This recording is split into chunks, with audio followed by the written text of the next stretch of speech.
My name's Ryan Smith, co-host here, And I'm Rachel Meyer. and we have Chris Hammers here, who had a fantastic race this morning, looking a little reddish in the face, like he was out there giving it his all. So well done, first of all. Tell us a little bit about yourself, Chris, maybe just to give everyone out there a bit of an intro to your background. Seems like you've been running trail races for 10 plus years or something at this point. Yeah, I guess the first one, thanks for having me on, guys. The first one would have been back in, I think, 2013. I was doing road marathons, and I had a friend who mentioned a 50-mile race. I was in Illinois, and friend mentioned a 50-mile race in Wisconsin, so I decided to give that a try. And it was, just the worst thing. It was incredibly hard. Um, Tell us how you really feel. but Hey, the sport's great. Yeah, and it turned out that once I moved out to Colorado in 2014, Okay.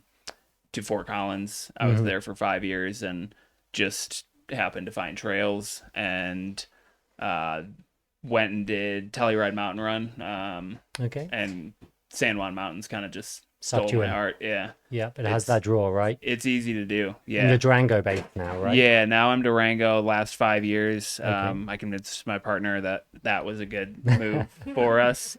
Um, so yeah, San Juans are the training grounds, which hmm is hard to beat. I don't really need to race too much to get that fix. Okay. So Yeah. tell us a little bit about why you chose High Lonesome. Like, what pulled you? What kind of draw you to this particular race? Yeah, so Hard Rock's been the goal for Yeah, years. sure. I've put in, this will be my eighth year applying. So every year you need a qualifier, and this I typically end up at Run Rabbit Run. Yeah. Some years I forget, and then Run Rabbit Run is right there. So, which I love that race. Yeah, It's a great community. sure. It's a beautiful course. hmm Pretty runnable. But High Lonesome, I think I applied 3 years, but Okay. my partner and I, we used to, when we were in Fort Collins, we would drive the few hours to Buena Vista almost every weekend for hmm camping, and then Yeah. just play around in the range. And so when this race had popped up, what, 6 years ago, Seven. This was the 7 years seventh running. ago, Yeah. Absolutely. yeah, I was pretty intrigued right away. Sure. The qualifier aspect, and then also just any excuse to come back up here Yeah. is always welcome. Yeah. Absolutely. Yeah. So, and it's a tough profile. High Yeah. altitude, and just I am shocked at how absolutely stunning the course in its entirety is. Yeah. It's And you're one of the we were talking earlier, one of the select few that gets to see the bulk of that in the Yeah. daylight. Yeah, The perks of being fast, I guess. for sure. Yeah, I think it's not a wise tactic, but if you just want to go out and burn yourself up for the first 75 miles to catch as much of it in the daylight as possible, Yep. uh, go for it. It's worthwhile. Sure. So you waited quite some time, obviously, to get into this race. You've been trying for a little while. Tell us a little Yeah. bit about your day and your impressions of the race. Yeah. I just wanted to keep it based on the profile. I knew first 65 is going to be you're going to do your climbing, you're going to do your descending, you're going to be up at altitude. So just manage myself and make sure I'm fueling well, not pushing any climbs hmm too much, not hammering any descents, and have the legs to run the last 35. And we were also graced with perfect weather. The storms that were supposed to come when we were up on the divide didn't. We got some hail, hmm but yeah, I kept everything reeled in. We were heading up towards Laws early in the race, and watching the leaders climb in front of us. I was running with Alex at that time, Okay. Sure. and Mark was 15 seconds in front of us, Yeah. and I just didn't want to take the lead, so I just Mm. started walking hmm a little bit. There's a certain level of pressure that Yeah. goes into having everybody behind you the whole Yeah. day. Yeah. You can start to focus on other things rather than what you need to be doing for yourself. hmm So yeah, the plan worked really well. I had a low patch from Tin Cup to Hancock. I think my salt was just off, so corrected that. Got a nice hailstorm up there, and it was kind of a really nice time to get some weather because it just reminded me it was a beautiful section. Yep. I was going through a low patch, then started hailing. Just kind of reminds you, like, what are we out here for? Yeah. You don't want everything to be easy, and you want to experience these mountains in the way that you should. So yeah. So was that a kind of a tactic of yours before the race to kind of just sit back a little bit and hang in there? Is that a lesson you've learned in other races to kind of not front run it a little bit? Yeah, I think I just find much more enjoyment from that, and if I don't get, obviously we're gonna have a certain level of suffering per se when you're out there for 100, but I think it's a much more enjoyable experience to sit back, and if I can't get that type of enjoyment out of the race, then for me personally, I shouldn't be doing it. Yeah. I want to run well and potentially compete, but at the end of the day, it's about maximizing enjoyment on the day. And to me, like, putting the pressure on myself early just doesn't. I don't enjoy that. Gotcha. So. And any surprises that came about for you during the day? Any things that were sort of unexpected about your day? Things that undercut your expectations? Honestly, the most shocking thing is just I look at section by section, and I'm recapping it with my partner and friends and family, and I keep saying, "Oh, and this section was just so beautiful," and like I guess I knew it was going to be, but like the most shocking thing is I didn't think it would be that significant from every section. Yeah. I guess living in the San Juans, you're kind of familiar with staggering, beautiful landscapes. Yeah. So it's nice to hear you can still kind of be pleasantly surprised. And, I love enamored by new spots. Yeah.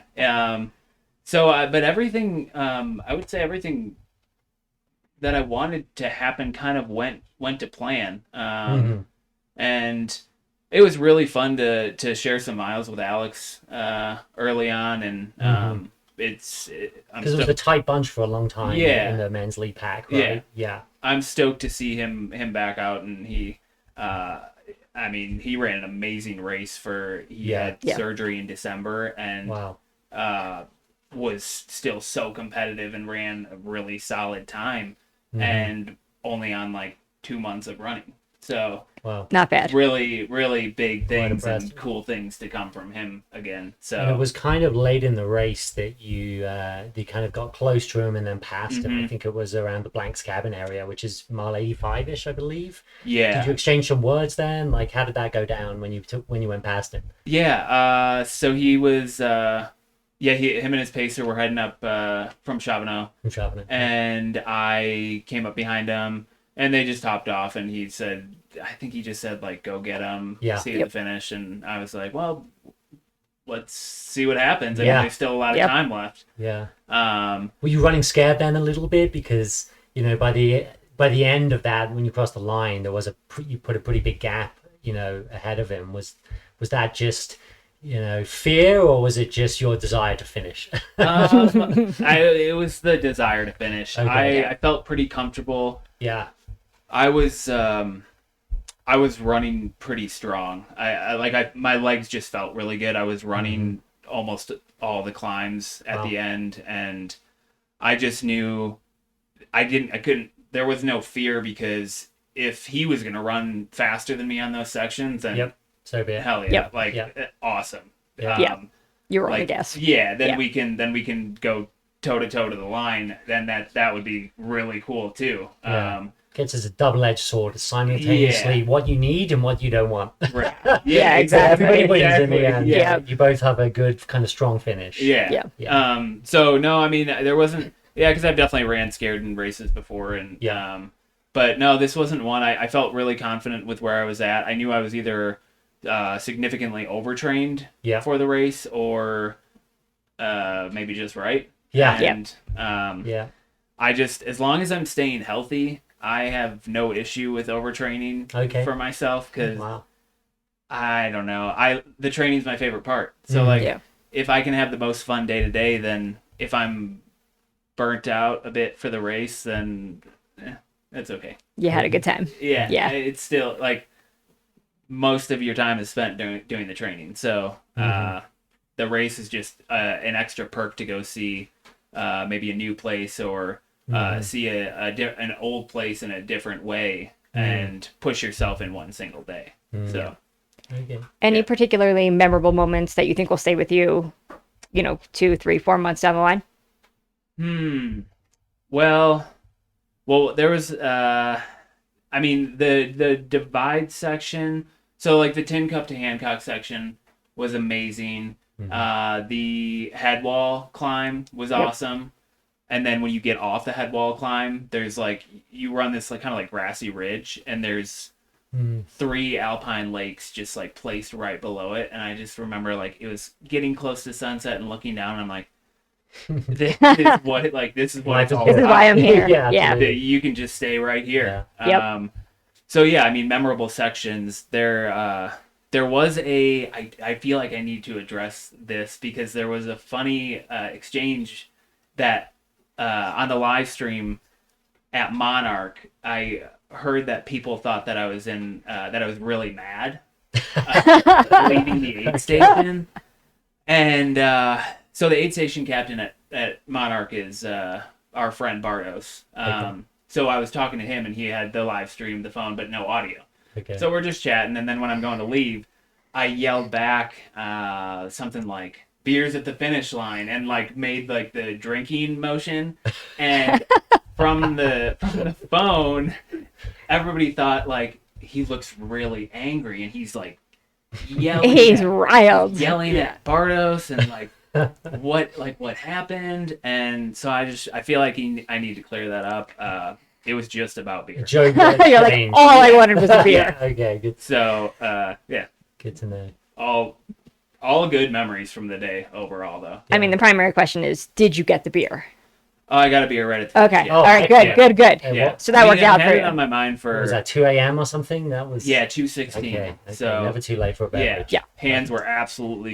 Pretty cold day, yeah. But we had a nice little fire. Yeah. Caleb set me up with the Peacock chair. the peacock. Oh, chair. yes. What a treat. What? Yeah, it's the What a best treat. chair in Yeah. ultra running. Yes. Yeah. Got Either me. that or I it's mean, giving that's everyone like bed bugs, one or the other. Yeah, hey, that's worth it. Yeah, totally. 100%. He had mentioned Courtney sat Yeah. in it, Yep. so obviously. You were rubbing around there a little bit. Yeah. Everybody needs Totally. To, It's seen some Yep. things. It's good luck. Yeah. exactly. So you seem to be, Chris, pretty flexible and varied runner. You mentioned kind of road running background. Seems like you've gravitated to the mountainous kind of stuff. And clearly your finish, you've still got some pretty fast legs on you. What are you looking for in the future? What kind of races, excite you, and might we see you at again? Yes. So the road running, that I'm happy for that background, and like the Paid off. I was never like a fast Yeah. like 10K or anything. I was never even that quick in the marathon. So Sure. I thought that was my outlet for running in Illinois. Yeah.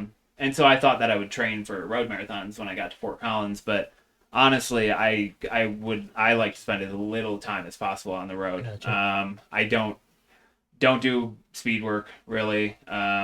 Oh, you've heard it here first, kids. I, Speed work doesn't pay. yeah, that's exactly. Be like Don't this. worry about it. No, I mean, gosh, there would be so many benefits to doing it.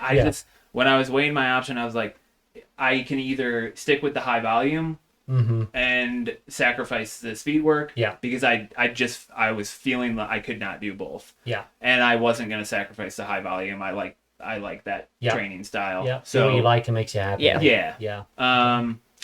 Well, obviously, I want to get hard rock. Hard rock, That's yeah. that's And gonna Western be- you mentioned as well Yeah, on your I've been radar. putting in for Yeah. Western. And you've done UTMB, right? You did a I really have good race done there, UTMB. 12, I think, right? Yeah. Yeah. In 2018, which Okay. is a beautiful loop. Yeah. Okay. But for a handful of years, I've been intrigued by the 200-mile distance, but a lot of them I can't, like, we would like to buy a house in Durango at some point. Like the entry fees are they're Ease your down expensive. payment. And then and then you got to get lodging and everything. Yeah. But I did have a friend just mention that Tour de France is not as expensive. So It is true. Some of the European races are a Yeah. little cheaper to get in. That is true. Yeah. So that would But be you still got to fly there and lodging, Right. and it's not the cheapest of sports. They Right. really like to pretend it is sometimes. but it's an yeah. excuse to go over to Europe. Too. Yes. So yeah, I mean, I that's a race that I've looked at for quite a few Yeah. years. Yeah. But yeah, I mean, Hard Rock's still the ultimate like goal. And Okay. um, So 100 miles is your distance. You think Yeah. that's your preferred choice? yeah, you get to run slower. Yeah. Yeah. Yeah, you don't 50Ks and 50 milers. There's not as much room for error. Whereas 100 Might have to do miles- speed work. Yeah, Yeah, exactly. forget it. Yeah. Yeah. And I think So- I saw results going back to 2014. Is that Yeah, is that 20, kind of when you got into ultra 13 running? or 14. Wow. Okay. Yeah, Yeah. So yeah, barely into it. I think 17 was the okay. first year. Signed up for, I believe, Bryce Canyon. That was my first 100. Mhm. And then before I even ran that, I signed up for Run Rabbit Run. Yeah. So not really sure how that thought worked. Yeah. But yeah, High Lonesome actually ended up being my 10th 100 finish. Oh wow. Oh, nice. Congratulations. I thought it was a really good one to have Yeah. as a 10th. Yeah. Yeah. Absolutely. So- And a good look forward to Hard Rock. Yeah. When, Yeah, if when you it get comes. in, or Western, good luck in the Yeah. lotteries, I suppose. But otherwise, plenty of good races in Colorado for sure, and it'll be good to see you out in Europe as well if you get Yeah. out there. Someday. Yeah. Excellent. Awesome. Well, that was men's champion Chris Hammers. What a fantastic race he had on the day. Thank you guys. Appreciate it. Congratulations. Thank you. No worries. Okay, back to the finishing area. 2:55 p.m. Elapsed time 32 hours 50.